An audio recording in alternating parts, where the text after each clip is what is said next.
Hello everyone. இந்த வீடியோவில் நான் அரைக்கீரை பொரியல் உங்களுக்கு செஞ்சு காட்ட போகிறேன்.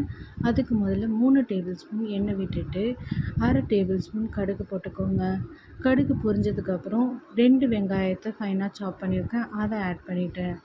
இப்போ கூடவே 7 பல் பூண்டை நசுக்கி சேர்த்துக்கோங்க. 3 வரமிளகாவை பிச்சு போட்டுக்கோங்க. நல்லா வதக்கி விட்டுட்டு ஆனியன் கலர் கொஞ்சம் சேஞ்ச் ஆனதுக்கப்புறம் அரைக்கீரையை ஆட் பண்ணிவிடுங்க. இப்போது 1/2 டேபிள் ஸ்பூன் கல்லுப்பு சேர்த்துக்கோங்க.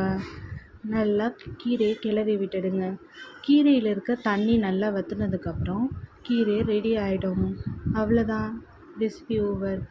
இந்த வீடியோ உங்களுக்கு பிடிச்சிருந்துச்சுன்னா லைக் பண்ணுங்கள், கமெண்ட் பண்ணுங்கள், ஷேர் பண்ணுங்கள். ரெசிபியை வீட்டில் ட்ரை பண்ணிவிட்டு எப்படி இருந்துச்சுன்னு என்கிட்ட மறக்காமல் சொல்லுங்கள். இந்த மாதிரி நிறைய ரெசிபிஸ் உங்களுக்கு ஃப்யூச்சரில் தெரியணுன்றதுக்காக வீணா பேபி விலாக்ஸை சப்ஸ்கிரைப் பண்ணிக்கோங்க. பாய் எவ்ரிவன்.